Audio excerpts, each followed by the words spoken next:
پاکستان کا Asia cup میں تعینات میچ ریفری اینڈی پائیکرافٹ کو فوری ہٹانے کا مطالبہ، آئی سی سی سے سخت احتجاج، chairman P C B Mohsin Naqvi کا آئی سی سی کو خط، ذرائع کا دعویٰ ہے کہ اگر میچ ریفری اینڈی پائیکرافٹ کو نہ ہٹایا گیا تو پاکستان ایونٹ میں مزید کوئی میچ نہیں کھیلے گا۔ آئی سی سی کو خط میں chairman P C B Mohsin Naqvi نے کہا، پاک بھارت میچ میں میچ ریفری نے کرکٹ کی اسپرٹ کے خلاف اقدامات کیے، ذمہ داریوں کو نہیں نبھایا، آئی سی سی کوڈ آف کانڈکٹ کی خلاف ورزی کی، اسپرٹ آف دی گیم کو نقصان پہنچانے کی کوشش کی۔ صدر ایشین کرکٹ کونسل اور chairman P C B Mohsin Naqvi نے کہا ہے کہ پاک بھارت میچ میں اسپورٹس مین شپ نہ دیکھ کر مایوسی ہوئی، کھیل میں سیاست کو گھسیٹا گیا، اس کی اصل روح کے خلاف ہے۔ بھارتی ٹیم کے نامناسب رویے پر پاکستان ٹیم مینیجر کا بھی میچ ریفری اور ٹورنامنٹ ڈائریکٹر سے احتجاج۔ مینیجر نوید اکرم نے کہا، بھارتی کھلاڑیوں کا ہاتھ نہ ملانا اسپورٹس مین اسپرٹ کے خلاف ہے۔ ٹاس کے وقت میچ ریفری نے کیپٹن سے ہاتھ نہ ملانے کا کہا تھا۔ میچ ختم ہونے پر بھارتی ٹیم پاکستانی کھلاڑیوں سے ہاتھ ملانے میدان میں نہیں آئی، بیٹرز بھی بغیر شیک ہینڈ کے ڈریسنگ روم چلے گئے۔ کیپٹن سلمان علی آغا نے بھارتی رویے کے خلاف اختتامی تقریب میں شرکت نہیں کی۔ ہیڈ کوچ مائک ہیسن نے کہا کہ بھارتی ٹیم نے جو حرکت کی اس پر پاکستانی رد عمل فطری تھا۔ گزشتہ روز ایشیا کپ میں پاک بھارت کرکٹ میچ میں کیپٹن سوریہ کمار یادو اور کیپٹن سلمان علی آغا نے ٹاس کے وقت ہاتھ نہ ملایا۔ قطر پر اسرائیلی حملے کی مذمت، دوحہ میں ہنگامی عرب اسلامی سربراہی کانفرنس، وزیر اعظم شہباز شریف کانفرنس میں شرکت کے لیے دوحہ روانہ۔ پاکستان کی اسرائیلی عزائم کی نگرانی کے لیے عرب اسلامی ٹاسک فورس بنانے کی تجویز۔ قطری وزیر اعظم شیخ محمد بن عبد الرحمن آل ثانی کا اسرائیلی حملے کا سخت اور مؤثر جواب دینے پر زور، کہا اسرائیل جان بوجھ کر جنگ کا دائرہ خطے کے دیگر ممالک تک پھیلا رہا ہے۔ وزیر خارجہ اسحاق ڈار نے او آئی سی وزرائے خارجہ اجلاس سے خطاب میں کہا کہ اسرائیل کی غیر قانونی دراندازیوں کا عرب اور اسلامی دنیا کو متحد ہو کر مقابلہ کرنا چاہیے۔ قطر پر اسرائیلی حملے نے اسرائیل اور عرب ممالک کے درمیان تعلقات قائم کرنے کی کوششوں کو خطرے میں ڈال دیا۔ دوحہ میں عرب اسلامی سربراہی اجلاس کی قرارداد کا مجوزہ مسودہ سامنے آ گیا۔ مسودے میں کہا گیا کہ قطر پر اسرائیل کا وحشیانہ حملہ اور غزہ میں اسرائیلی جارحیت خطے کے امن کو خطرے میں ڈال رہی ہیں۔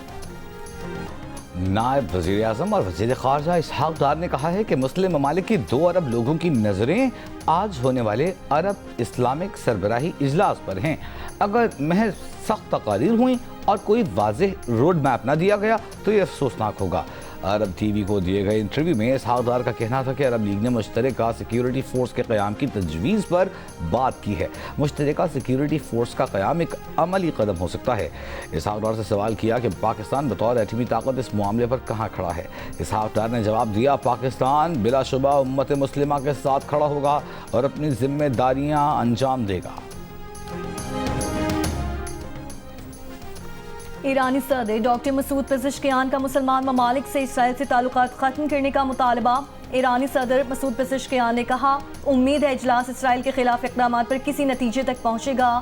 ایرانی سپریم نیشنل سیکیورٹی کونسل کے سیکریٹری علی لاریجانی نے کہا، مسلمان ممالک اسرائیل کے خلاف مشترکہ آپریشن روم بنائیں۔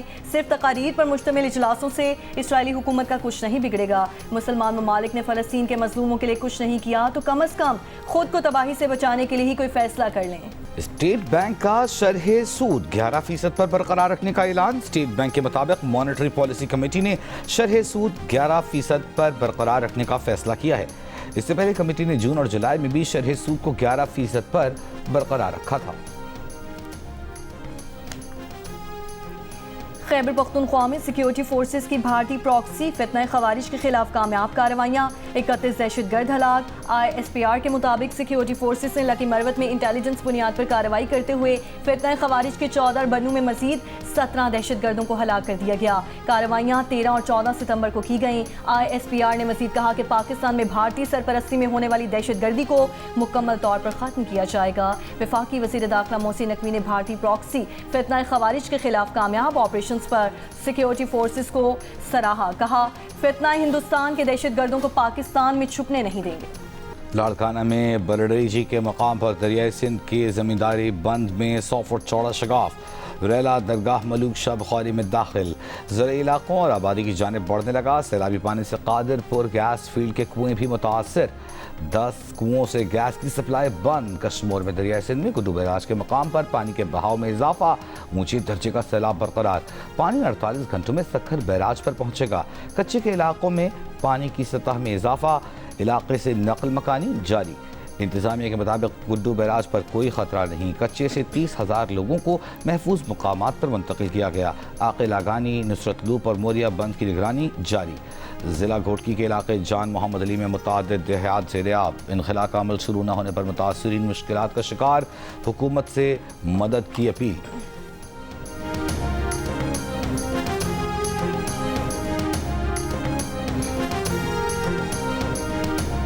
ہمارا گاؤں جو ہے اس وقت پانی میں ڈوبا ہوا ہے، بالکل پانی کی لپیٹ میں ہے۔ حکومت کو ہماری یہ ریکویسٹ ہے کوئی کشتیاں دیں تو ہم اپنا سامان، ہم اپنا بچے جو ہے نکال کے کسی چھوٹی جگہ پہ ہم پہنچیں۔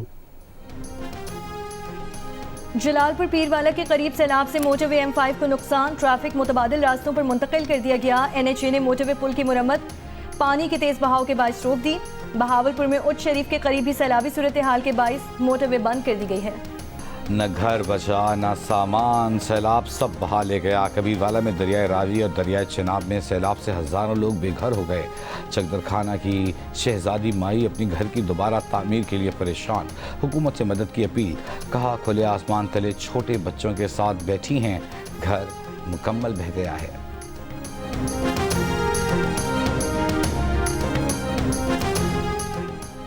پنجاب کے مختلف اضلاع میں کل سے مونسون بارشوں کا 11واں سپیل شروع ہونے کی پیش گوئی۔ 16 سے 19 ستمبر کے دوران لاہور، گجرات، سیالکوٹ، راولپنڈی، مری، نارووال سمیت کئی شہروں میں بارشوں سے ندی نالوں میں طغیانی کا خدشہ ہے۔ پنجاب کے دریاؤں میں پانی کا بہاؤ نارمل ہونے لگا۔ کراچی کے مختلف علاقوں میں صبح بوندا باندی، شہر میں آج ہلکی بارش کا امکان۔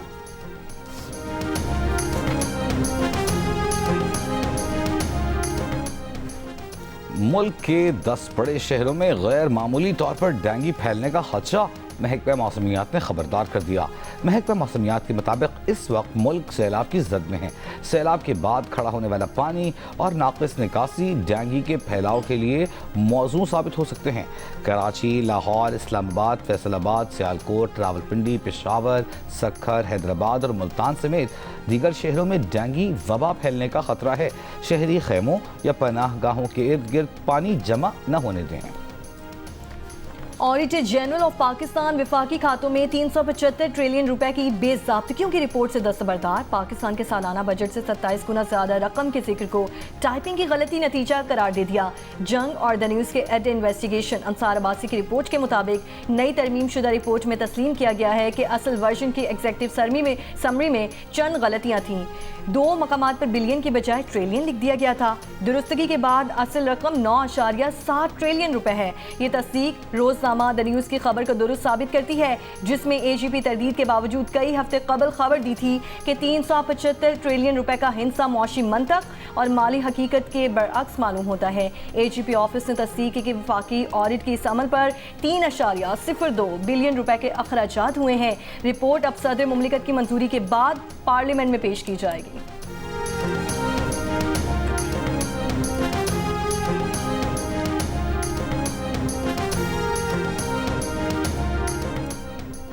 متحدہ عرب امارات اور پاکستان کا کیش لیس اکانومی کے شعبے میں تعاون بڑھانے پر اتفاق۔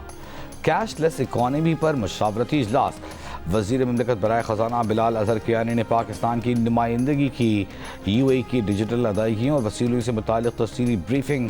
پاکستانی ٹیم نے وزیر اعظم شہباز شریف کی کیش لیس اکانومی کے تصور پر اب تک کی پیش رفت سے آگاہ کیا۔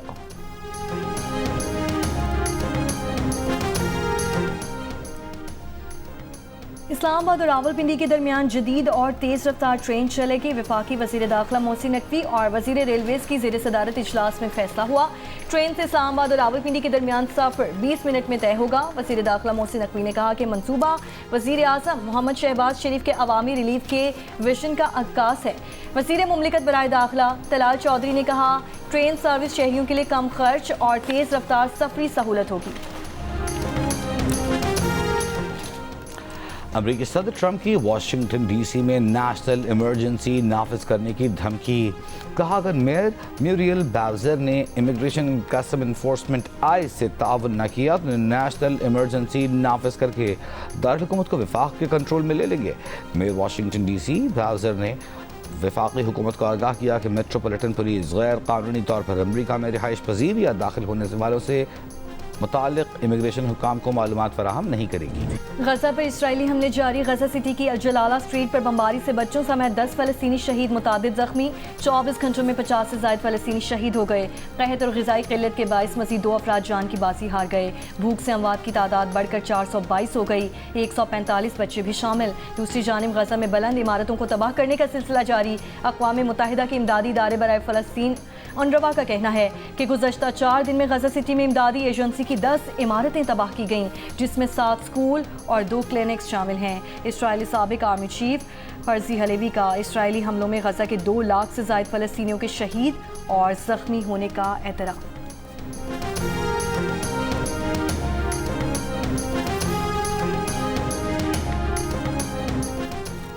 وزیر اعلیٰ سندھ مراد علی شاہ سے وفاقی وزیر موسمیاتی تبدیلی مصدق ملک کی ملاقات، ماحولیاتی پلان بنانے پر اتفاق۔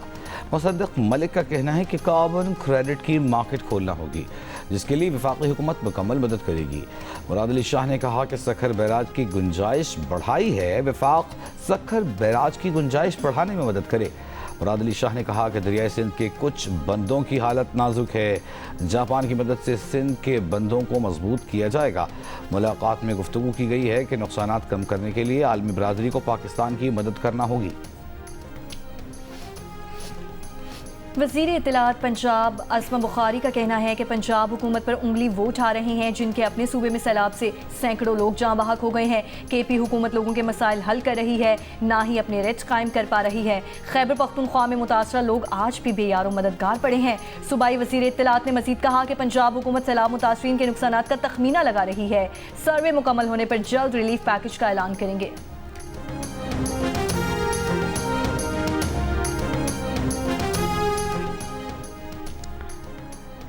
کراچی میں لڑکیوں میں سروائیکل کینسر سے بچاؤ کی ویکسینیشن مہم کا افتتاح۔ صوبائی وزیر صحت سندھ عذرا پیچوہو نے کہا یہ ایک واحد کینسر ہے جس کی تشخیص کی جا سکی ہے اور اس سے بچاؤ ممکن ہے۔ 9 سے 14 سال کی بچیوں کو انسداد HPV ویکسین مفت فراہم کی جائے گی۔ ویکسین تمام سرکاری اسکولوں اور مراکز صحت پر دستیاب ہوگی۔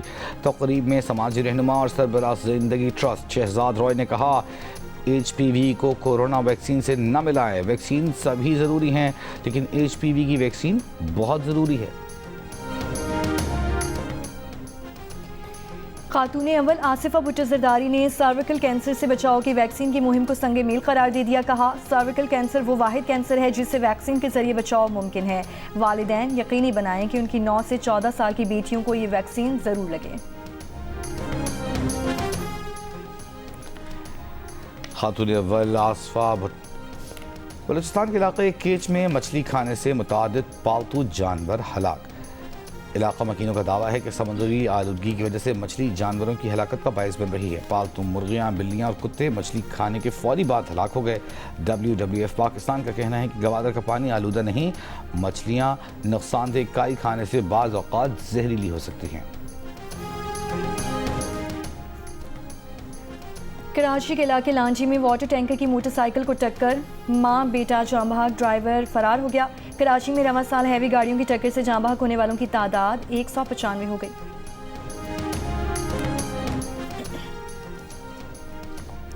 کراچی کے علاقے ڈیفنس خیابان عرفات میں پولیس کار پر فائرنگ اور اغوا کا مقدمہ درج۔ انسداد دہشت گردی ایکٹ اور اغوا سمیت دیگر دفعات شامل۔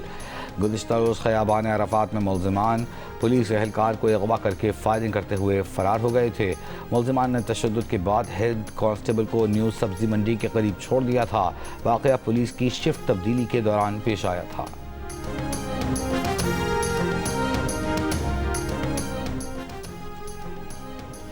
بے امنی کے خلاف JUIFA کا سندھ امن مارچ آج سکرین روانہ ہوگا۔ شرکا آج رات سکرین میں ہی قیام کریں گے۔ مارچ کے شرکا 18 ستمبر کو وزیر اعلیٰ ہاؤس کراچی کے باہر دھرنا دیں گے۔ سندھ امن مارچ کا آغاز گزشتہ روز کشمور سے ہوا تھا۔ وزیر اعلیٰ پنجاب مریم نواز نے لاہور ایئرپورٹ سے غزہ کے عوام کے لیے امدادی سامان روانہ کیا۔ کہا پاکستانی عوام کے دل فلسطینیوں کے ساتھ دھڑکتے ہیں۔ امدادی سامان اہل پاکستان کی طرف سے غزہ کے عوام کے لیے پیغام محبت ہے۔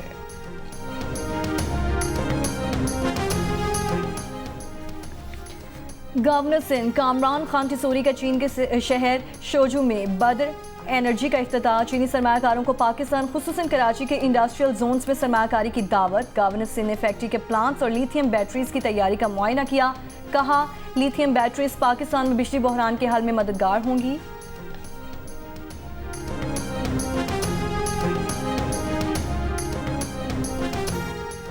پاکستان سمیت دنیا بھر میں آج جمہوریت کا دن۔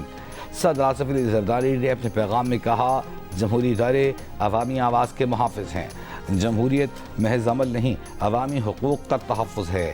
وزیر اعظم شہباز شریف نے کہا جمہوری اصولوں اور بنیادی حقوق کے تحفظ کے لیے عوام، ادارے اور حکومت مل کر کام کریں۔ وزیر اعلیٰ پنجاب مریم نواز نے کہا طاقت کا اصل سرچشمہ عوام ہیں، فتنہ، فساد اور تشدد کی بنیاد پر رائے سازی جمہوریت کے روح کے منافی ہے۔ Chairman Peoples Party Bilawal Bhutto نے کہا کہ جمہوری سفر کے شہداء کی قربانیوں میں شہید بھٹو اور شہید بینظیر بھٹو کے نام سر فہرست ہیں۔ جمہوریت عوام اور ان کے نمائندوں کے درمیان انصاف، مساوات، آزادی کا وعدہ ہے۔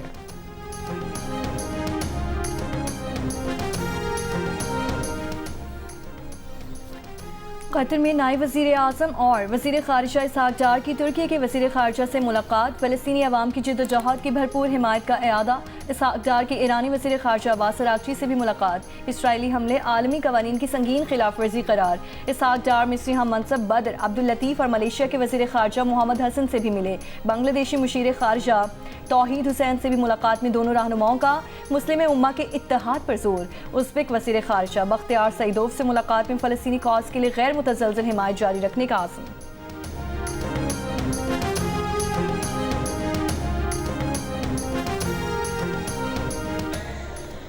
برطانوی پرچم کو تشدد اور تقسیم کی علامت بنانے والوں کے حوالے نہیں کریں گے۔ برطانوی وزیر اعظم صاحب کے اسٹام اکال لندن میں دائیں بازو کے مظاہرے میں 1.5 لاکھ افراد کی شرکت کے بعد بیان، کہا برطانوی پرچم ہمارے متنوع ملک کی نمائندگی کرتا ہے، کسی کو ہماری سڑکوں پر رنگ یا پس منظر کی وجہ سے خوفزدہ نہیں ہونے دیں گے۔ ہفتے کو دائیں بازو کے مظاہرے کے دوران 2 پولیس افسران زخمی ہوئے اور 25 مظاہرین کو گرفتار کیا گیا۔ ایشیا کپ میں آج 2 میچز کھیلے جائیں گے۔ پہلے میچ میں UAE اور عمان اور دوسرے میچ میں سری لنکا کا مقابلہ ہانگ کانگ سے ہوگا۔ اور لاہور میں روایتی تھپڑ کبڈی کا پریمیئر لیگ میں ارلنگ ہالینڈ کے 2 شاندار گولز مانچسٹر سٹی نے مانچسٹر یونائٹڈ کو 3-0 سے شکست دے دی۔ اور لاہور میں روایتی تھپڑ کبڈی کا مقابلہ، پنجاب پولیس نے 18 کے مقابلے میں 20 پوائنٹ سے میچ جیت لیا۔